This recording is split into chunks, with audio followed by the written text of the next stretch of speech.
In Ray Tea Shack Incorporated, Michael J. Harker appearing for appellant, Natalie L. Winslow appearing for appellee.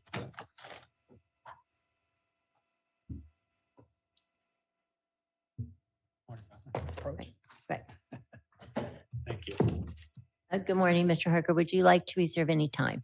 Yes, 5 minutes, please. All Your right. Honor. Thank you. Good morning. My name is Michael Harker. I am counsel for the appellant, T-Shack Inc. May it please the court, as I'm sure your honors are aware, this appeal challenges specifically a retroactive stay annulment that validated post-petition foreclosure sales and extinguished remedies for an alleged stay violation. The court in this matter, the Honorable Judge Nakagawa, treated the issue of one of standing. I'm sure the court has reviewed the record and found that the court found that because the case had been converted from a Chapter 11 to a Chapter 7, that only the Chapter 7 trustee had the standing to oppose the renewed motion to annul the automatic stay. It was renewed because, as I'm sure this court is aware, the motion had been filed originally along with a motion to set aside the sales and sanctions in the Chapter 11, which ultimately the judge denied without prejudice as to both motions. Yeah, at the time the case was converted. Tell me what the injury in fact is that your client, the debtor, suffers following conversion of the case. What's their interest? What's their dog in the fight, if you will? Certainly, Your Honor. Well, first and foremost, I would argue that the first dog in the fight would be the motion to have those sales set aside. Those sales occurred post-petition after the Chapter 11 bankruptcy was filed. I would argue that although the case was converted to a Chapter 7, my client, T-Shack Inc., still had the dog in the fight as to the ability to set aside the foreclosure sales on the properties. Why? Because the properties are property of the estate, which is now subject to the domain and determination of the Chapter 7 trustee. What happens to the property is going to be determined by the Chapter 7 trustee, not your client. Understood, Your Honor. And I would note, although recently happened that those properties were abandoned, but I know that has occurred after this issue. Notwithstanding, it's still my client. Did the court enter an order on the abandonment motion? It's circulating right now, Your Honor. The hearing was held May 28th. There was some, I was out for a little bit, but they have been uploaded, but no, it's not entered yet. All right. Sorry to interrupt you. Go No, ahead. no, that's fine, Your Honor. I was hoping they would be entered before today, to be frank with you, but. I had another question. Yes, certainly. And that is, there was more than one form of relief sought by the creditor, by Shell Point. There was more than one form of relief. They sought relief under D1, which was the annulment of the stay. They also sought relief under 362 D4. Mm-hmm. D4 relief would necessarily only inure to or only damage the debtor going forward, whether the case was converted or not converted, wouldn't it, at the time the motion was filed? In other words, at the time they filed the motion, the relief they sought, whether there was a trustee or not, would, if they weren't successful on annulling the stay, then if they were successful on the D4, that would be something the debtor would care about, not the trustee would care about. That is correct, Your Honor. So you had standing from the moment the motion was filed because the relief that they sought was beyond just annulling the stay. And I appreciate that, Your Honor. And it's probably something I should have thought a little bit more, but that is correct. Yes. And that was obviously my position from the entirety, was that we did have standing. Obviously, as Your Honor notes, under 11 U.S.C.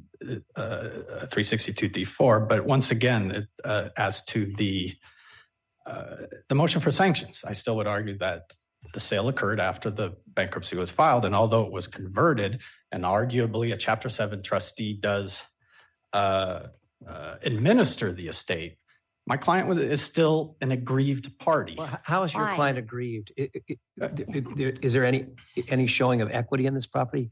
It looked Well, and that's a factual determination, Your Honor. okay, Obviously, but was it raised at all? I believe it was, the adversary action that had been filed by my client, which is one of the actions that we had, were stayed, so to speak, when the case got converted to a Chapter 7, specifically sets forth that we believe that Shell Point in this matter had grossly overstated their interests. The principal amount, the payments were made, and I understand that had been addressed. Okay, well, in some sense, for fairness to your client, Yeah, they can challenge that in the foreclosure proceeding too, right? They could have. that's correct. Did they? Well, as your honor is aware, we had filed a previous Chapter 11 bankruptcy, which had gone on for approximately 2.5 years, that had gotten dismissed.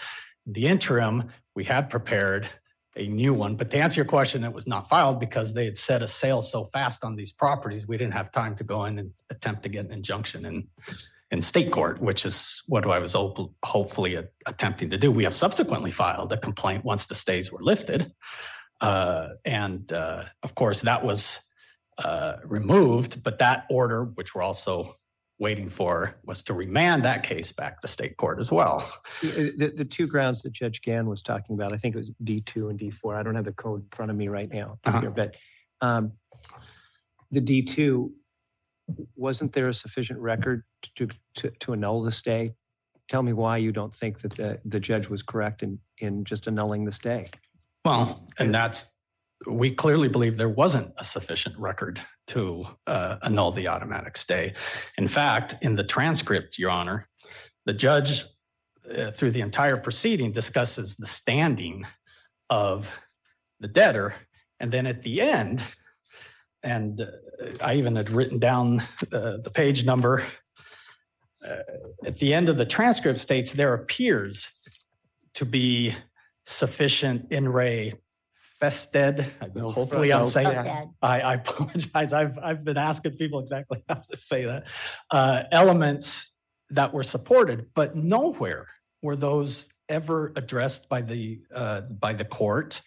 The entire proceeding dealt with basically the lack of an opposition because my client didn't have standing. So I would argue that no, the record does not show at all that the elements necessary, which is a high standard to annul an automatic stay, were ever discussed or met.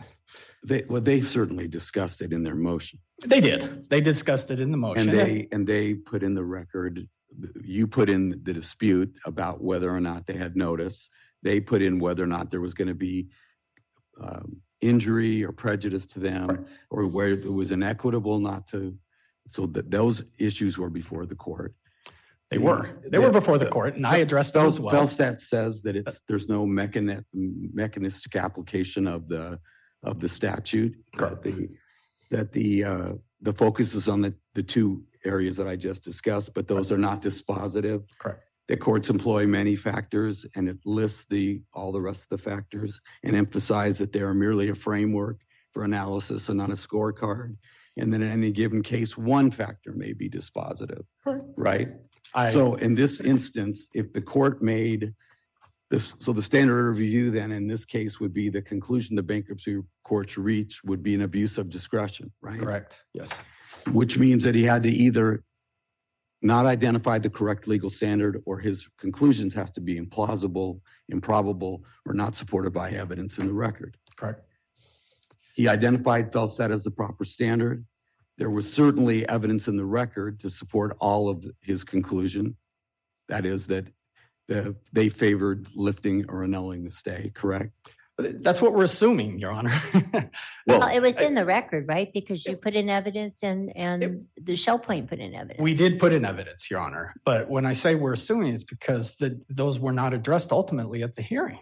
No, he didn't go through the factors and identify each one. That is correct. But he did conclude at the end that the Felstat factors favored granting annulment of the stay. Right. In one sentence, yes, he did say that without discussing any of those factors. So since it's their burden to prove that Felstat should apply, and it's not your burden, but once the court reaches that conclusion, then on appeal, if you want to overturn that conclusion, don't you have to establish that none of the factors were applicable and that none of the factors, there was any evidence to support any of them because only one factor could be dispositive. One factor could be dispositive, but I believe in the case uses a weighing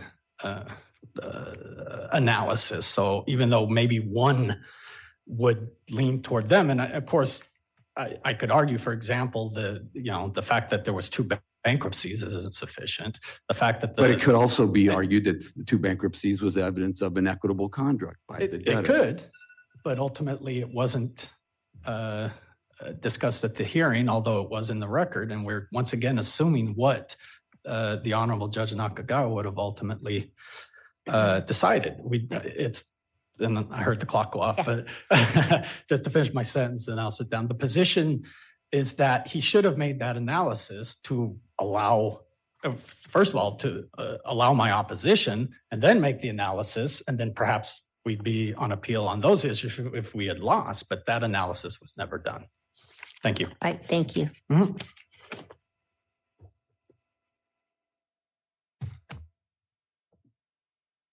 Good morning, Your Honors. Natalie Winslow for Newrez LLC, doing business at Shell Point. The bankruptcy court's order should be affirmed for two reasons. First, the debtor failed to establish standing under the person aggrieved test. And second, But that's only with regard to the standing on the annulment of the stay issue, as you described it. It doesn't apply with 362D4 analysis, does it? That's correct, Your Honor. But the court's order, the court found that annulment was proper. So, But it also found and granted you the relief under D4 in the same order. that's correct, Your Honor. So can you have standing for one issue but not the other? I think so, Your Honor. I think that the debtor could not oppose annulment It's all under, in the same order, though. it isn't the same one. And it's under the same motion for relief that you filed. That's correct, Your Honor, but it was an alternative request. The initial and primary request was for annulment of the automatic stay, and the case law is clear that the But debtor, and then in the alternative, if the court didn't grant the annulment, it was to grant the D4 relief, but then it granted D4 relief and D1 relief to you. How could that be? It's not possible, is it really? it's not possible to grant both, Your Honor. I think I mean, that's- if this panel affirms the decision and doesn't address the standing question, but addresses the Felstat factors and says that you made the record, the court made the finding, then the D1 relief the D4 relief becomes moot, doesn't it? I think that's right, Your Honor. I think that's right, Your Honor. I'm really interested in you going through how the court dealt with the Felstat factors. Sure, Your Honor. As Your Honors know, the primary focus of the argument was on the standing issue. And the court waited until the end of the hearing to actually discuss the merits of the Felstat factors. But what the court did at the end of the hearing was it said, actually, I have the Quote from the transcript. I have the transcript, Your Honor. The court said at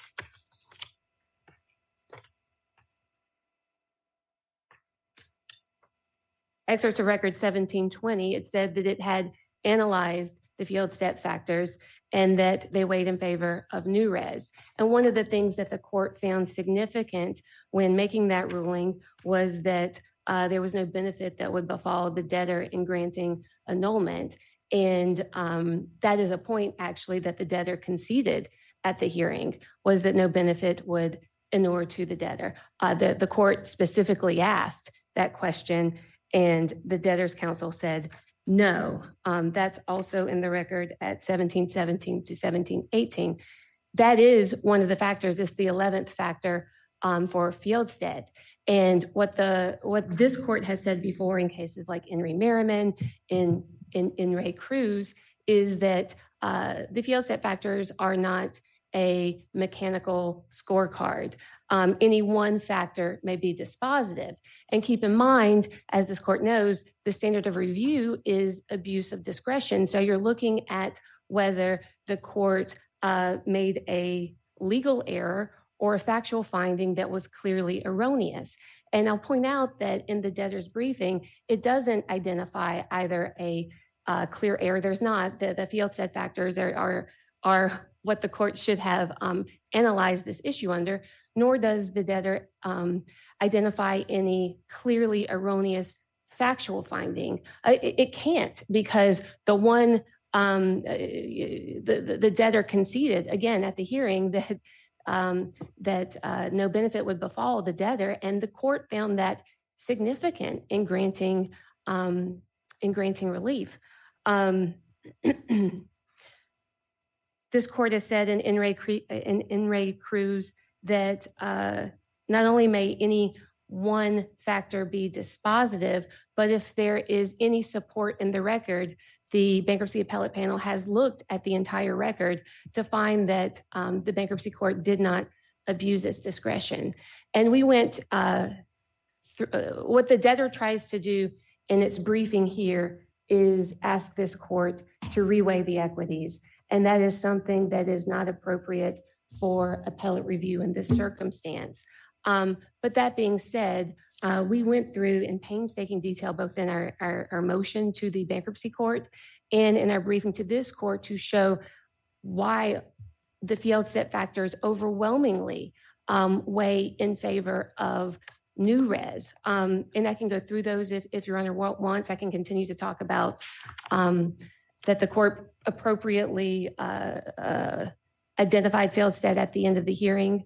But if we want to go through the factors, the record reflects a pattern of filings by the debtor that were designed to stop foreclosure. This is the debtor's second bankruptcy filing. The first bank. So let's just clarify this one question I have, which is that from the time they bought the HOA lien and became the title owner of the property through today, or through the appointment of the Chapter 7 trustee, did they ever make a payment to Shell Point? There were payments made in the first bankruptcy as adequate protection payments. That is true. But other than in the first bankruptcy, since they purchased the property, I believe in 2013, around there for all three properties, no payments have been made. So from through 2013 through 2022? That's correct, Your Honor. No payments. And there were only adequate protection payments made at the order of the court during the course of the original 11. And then there were no further payments made after the case was converted. That's right. Well, there were no further payments made once the first bankruptcy was dismissed, nor were there payments made up until the second bankruptcy was filed, I think maybe a month later, before the first bankruptcy was administratively closed, right before New Res's foreclosures. No payments were made, which is why New Res renoticed and republished the foreclosure sales. And then no payments made at all during the second bankruptcy case, which is still open. Now, I assume you're saying that that's one of the factors the court should consider. Absolutely, Your Honor. I have another question for you. The stay was annulled, and there was no stay of that order. What happened to the properties? That's a great question, Your Honor. I actually checked yesterday to see where we were in the foreclosure process. All three properties had foreclosed as of the date the second bankruptcy was filed. 2 reverted to the loan owner, Fannie Mae. 1 was sold to a third party. My client thought it was the smartest idea to unwind the sale to the third party because it didn't know how this issue would ultimately unfold and be decided. So once that happened and the stay was annulled, the foreclosure process had to be restarted for that foreclosure. So where we are with that one today is that the foreclosure is scheduled to occur next week, I believe next Thursday, a week from today. With respect to the other 2 properties that reverted to Fannie Mae, once New Res became aware of the bankruptcy filing, it did nothing else with the foreclosure. So a trustee's deed was never recorded against the property. However, the properties were not unwound at that time. We sought relief from the court to see what to do. Once the court annulled the stay, the trustee's deeds were recorded. I checked yesterday to see if they had now been sold to a third party. They have not. They're still in REO. Okay. All right. Thank you. And then I have another question is, are we even talking about the D4 relief on this appeal? I'm sorry. I didn't. Are we even talking about the relief granted under D4 on this appeal? That is not an issue that was raised by the debtor in its briefing. The only thing that was raised by the debtor in its briefing is, as I stated, the annulment and the And standing. reweighing of the Fieldstead factors, not the whether there was a clearly. But the So time is it waived? I do think it is waived, Your Honor. by the time you filed the original motion, you were not clear that the debtor was out of possession, out of title to the property. Even though you had conducted a sale, you didn't have, because it was post petition, you didn't have any authority to do anything. So the debtor was clearly at that point an interested party on the original motion. The court didn't deny the original motion until after it converted the case, right? So it converted the case and then it denied your motion. Then you renewed the motion after the Chapter 7 trustee was appointed, right? But even at the time the Chapter 7 trustee was appointed, title still remained in the debtor. The D4 relief and the D1 relief were to make sure that you either had the right to take title, convey the property, or do something, and the debtor was still a party to that until such, even though the trustee had the right to control the disposition of the asset and any money, you needed to get the debtor out of title and get yourself in title in order for that to be final, for your client to have the ability to do something with it post annulment, correct? Well, I would quibble just a little bit with that, Your Honor, in that with the two properties that reverted to Fannie Mae, the properties had gone forward and But until the court ruled, you didn't have, the debtor was still entitled to the property, was still in the chain of title. Fair legal title? yeah, I'm sorry, are you saying entitled? In title, Okay. in title, In title. in title. It was titled in his name. It wasn't necessarily mean it was property of the estate at that point under 541 if he only had bare legal title and no equitable interest. But title needed to be changed for your client to benefit. The debtor was in title, in the chain of title. It was still titled in his name. And until you got the order from the court that said you can annul the stay and the sales are validated, you didn't have that ability, did you? I would say that the debtor was record title holder as of that time. I would agree with that, Your Honor. Yes. And you didn't, at the time that you're making the argument to the court, you didn't tell the judge, for instance, hey, if you grant this relief to us to annul the stay, you should not grant the D4 relief because it won't be necessary. It would be mooted by virtue of your granting this other relief. Because he ended up with an order with both, and he repeated it again in another subsequent order that he entered afterwards on your sanctions motion. And he's continued the sanctions issue that arise out of the D4 relief, right? Yes, Your Honor. To your initial question, we did not tell the court at the hearing or in the briefing. That is correct, Your Honor. And you concede today that they certainly had standing to oppose the relief that you requested under D4.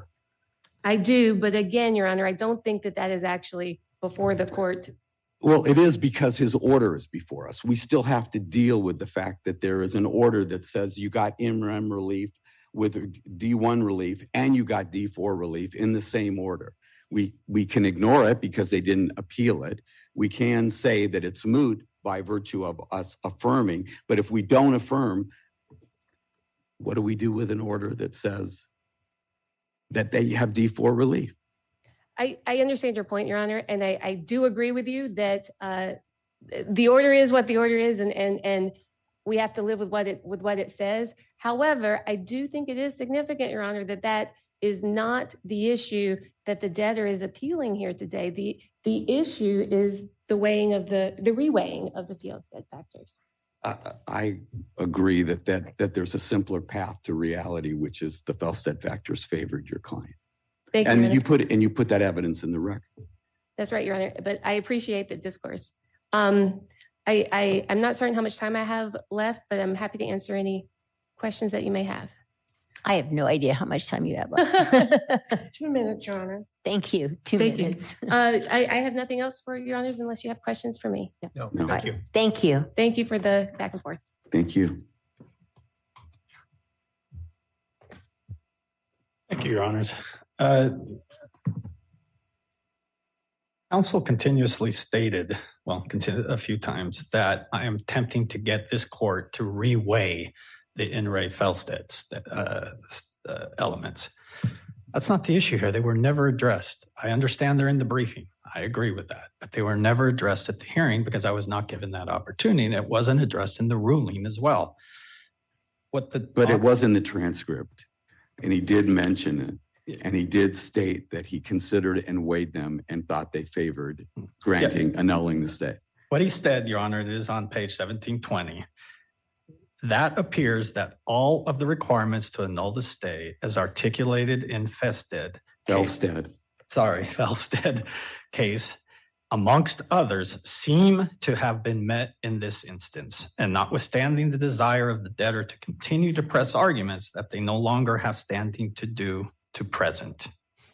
And then the court concludes. That's exactly what the court said. He states it seems to have been, but they were not analyzed, Your Honor, because the court ultimately had stated we didn't have standing. And therefore, so we're not attempting to reweigh anything. They weren't discussed. That's the entire discourse on that case. I'll say that case instead because I continue to say it incorrectly, which I apologize. But so we're not requesting that the court reweigh it. We're requesting that the lower court weigh it and give analysis as to why ultimately he would rule for or against us. So you think it's an abusive discretion standard, and because he didn't make the findings, we can't make that determination. So we should send it back for him to Judge Nakagawa to weigh it. That is exactly what I'm saying, Your Honor. And that just is to have us undo the annulment and require him so that you're back in a situation where you have delay and a potential to get the properties. That's accurate. Well, yes, we would like the properties. Obviously, I don't think there's any dispute, and nor are we trying to. I'm frustrated by that possibility because the judge, the bankruptcy judge knew of the multiple bankruptcies. He knew about the issues of equity. He knew about the payments that were not made. Mm-hmm. That's all in the record. Mm-hmm. And so his conclusion, even though it was started with the word seems to me to be appropriate. I understand. And you also understand that we can affirm on any basis supported by the record. I understand, but certainly. And I appreciate that, Your Honor. But relating to the payments, my client did make adequate protection payments in the first bankruptcy, and also as noted on the record, had paid the taxes on the property, had paid all the HOA dues on the property, had kept up the properties. This isn't one of these scenarios, which I'm sure Your Honors have seen, especially during the downfall of the market, where somebody was just trying to have 10 years worth of free living. My client wanted to keep these properties and was up keeping them. So he took money in every month from the rentals to the extent that there were properties were rented, and he paid money over every month to the lien holder. Well, not to the lien holder. Yeah, not at all. Not at all. Well, in the bankruptcy he did, but yeah. But only because they required it as a condition of your being able to continue. That's correct. Hold the properties. And the reason not voluntarily, never made a payment. Well, to the lien holder. He would have loved to, Your Honor. And I know you don't have settlement discussions in front of you or anything else, but no, there weren't any direct payments. I believe on one of the properties there was a tender, but they wouldn't accept it. But I don't believe that's in the records. So once again, Your Honors, I do believe the court did abuse its discretion. And although Your Honor brought up the good point between D1 and D4, and I don't believe that's been waived. I understand I didn't argue that in my brief, but ultimately we had standing, and the court found we didn't have standing. And I believe that was an abuse of discretion. And then once again, although in the transcript, my client would argue, Your Honor, that we're assuming what the honorable court would have ruled, but ultimately the ruling was just on standing. So I would request, Your Honors, that you remand this, find that it was an abuse of discretion, finding that my client did not have standing, and set it back for further proceedings. And that's it. Thank you very much. Thank you. The argument is submitted. Thank you. Thank you.